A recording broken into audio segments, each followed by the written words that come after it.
Ito na nga ang part 3 ng ating video, panoorin nyo na! Hi everyone! I'm your Quezonian vlogger na napadpad dito sa Cavite para mangarap. For today's video nga, gagawin na natin yung part 3 mga be. So ayun na nga, medyo mahaba nga pala ang video na to kasi ito na yung dugsong at last ng ating part mga be. Ito yung pinaka-exciting part na naganap sa amin mga be nung oras na nagliguan kami. Pagpasensyahan nyo na nga, ngayon ko lang na-edit to. Sobrang nakakapagod talagang mag-edit mga be, kaya ngayon ko lang talagang naisipan i-edit yung part 3 natin. Pagkarating nga namin sa tubigan mga be, agad naman kaming pumarito sa CR para magbihes kasi gusto na naming maligaw sa sobrang init. Gusto na naming magbabad. Pagkakita ko nga sa tubig, parang gusto ko nang tumalon dyan. Ano yung dagat? Pero bago nga tayo mag-enjoy dyan, kailangan muna natin mag-promote para magkapera. Ay nako, katagalan kong pinapanood sa Erica Pineda, nagagaya na ako sa kanya mga be. Balik na nga tayo sa ating voice over talaga. Naku, nanggagaya na tayo dito. Wala na tayong originality. Sino ka dyan?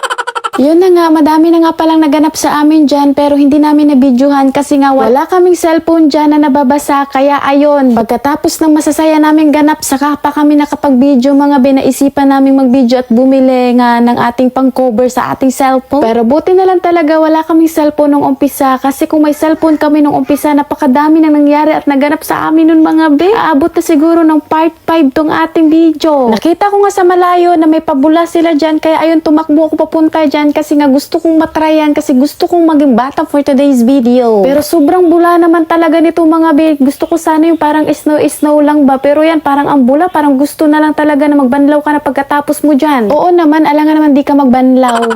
Yung tipong pag nalagyan ka ng mga bula na yan mga be, pag mulat mo hindi mo na makita yung halaga mo. Ano daw? Walang ganon. Awan ko ba mga bi, ang dami ko nang sinasabi pero nakita ko dito mga bi, hindi ko pa pala nakakalahati itong aking mga binu-voice over, napakadami pala nito.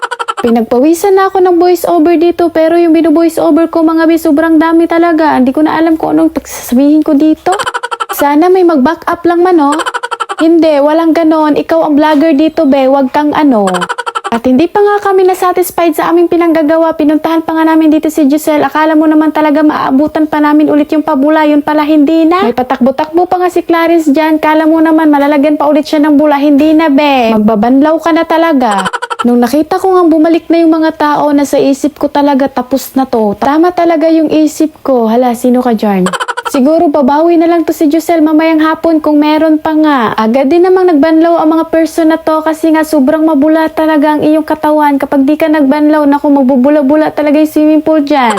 Pagkatapos nga namin nagbanlaw, umupo muna kami sa tabi dyan at nag-iisip kami kung ano pa yung gagawin namin kasi nga tapos na talaga kami sa mga ginagawa namin dyan mga bi. Late na talaga yung video na to. Kung baga, nag-video kami kung kailan mga bi magpapahinga na kami, ganun. Pero hindi nga tayo papayag na hindi natin masulit ang pagligo na to mga bi kasi sayang nga yung 400 pesos natin dyan. At nakaisip nga kami na doon na naman kami sa kabila mga bi kasi nga para masulit talaga namin yung buong maghapon namin dyan. At para naman may pang-reels din tayo, no? Sayang din naman kasi yung 400 pesos pag hindi mabalik sa atin yun. Buti na din tong may pang-reels tayo mga be para yung 400 pesos natin ay mabalik kasi nga babayaran naman tayo dito ni Mita na 0.00.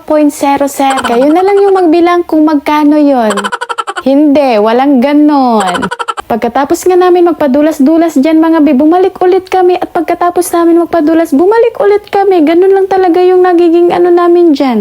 Banding nga ni. Nakita nyo naman na siguro to sa aking reels mga bino. Kailangan ko na siguro tong i-voice over na. Siguro mamaya na ako hindi magbe-voice over. Anyway, gusto ko nga pala i-promote sa inyo ang aking Samaya na page. Baka kung gusto nyo mag-follow na din kayo and mag-like sa ating mga video doon. Ang video ko nga pala doon mga bi ay makukuhaan natin ng lesson. Minsan masaya, minsan hindi, malungkot. Basta sari-sari yung aking video doon. Kayo na yung bahala mag-adjust. At yun na nga, babalik na kami ulit. Let's go! Let's go! Sige! Ikaw kayo para mabilis. Oh my goodness! Oh my goodness!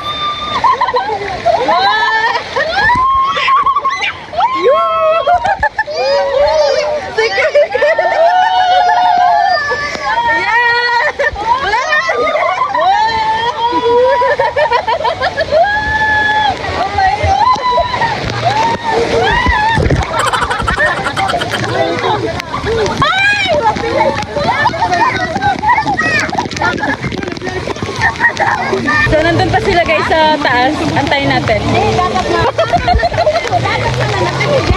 Pilay daw si Mama.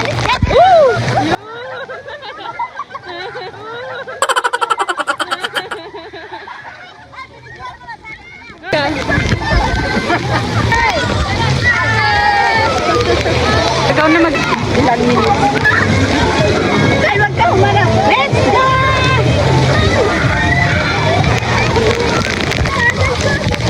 Antayin natin yung tubig guys. At...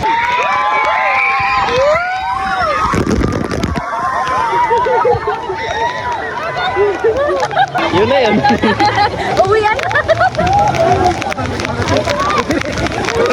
At pagkatapos nga namin mag-enjoy dyan mga be, umalis na din naman kami kaagad kasi nga kakain kami ulit doon kasi ang dami naming handa na dinala, hindi namin maubos-ubos. Pero hindi na namin pinakita dyan yung pagkain namin. Kaya itong video na to, dediretso tayo agad dito kung saan kami pumunta mga be nung umaga pa lang na hindi kami nakapag-video. Super sinulit talaga namin yung pagkakataon na to kasi minsan lang kami makapag-banding. Alam nyo ba mga be, ito yung tubig dito na mainit. Kaya nga nung nilamig kami, dito naman kami ulit pumunta. Nagkahiwa-hiwalay nga kami dyan, kaya nga ito kami dalawa ni Kuya Bray dito at sila naman nandun sa dulo, naghahanap nga sila dito ng kanilang sasakyan. We're gonna risk ourselves sa vlog na to. At ito naman si Clarence, nag-iba nga pala siya ng direction sa amin kasi itatry niya ulit mga biyong na-try niya kaninang maga na parang tae na paikot-ikot sila dun sa bilog. Kasi nga gusto niya daw na i-video yung kanyang mga ganap doon at ayun kami, nagantay kami dito sa baba, nagantay kami na bumaba siya ulit dyan mga be. Pero sana hindi siya payagan no, hala ka, kontrabida yun.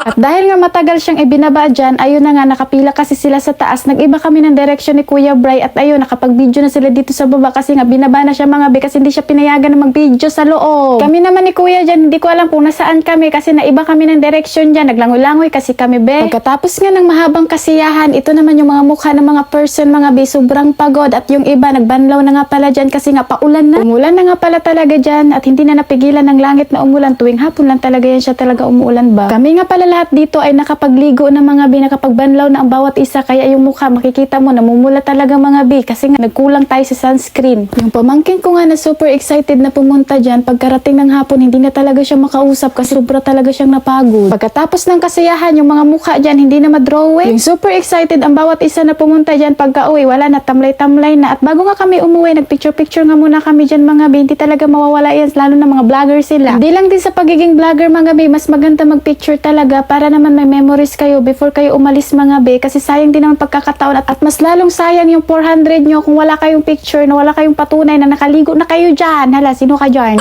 Walang ganon. Syempre, pagkatapos ng group picture, isa-isa naman, ganon dapat talaga. At pagka-uwi nga namin sa bahay dyan mga biyanan ko, ang dumi talaga ng aming paligid mga bi. Ang dami talagang tapak-tapak ng mga manok dito. Di ko lang alam kung bakit may manok dyan. Agad din namang binanlawan dito nila kuya. Buti na lang talaga may mga kuya ako, no? Kung wala, ako talaga maglilinis niyan.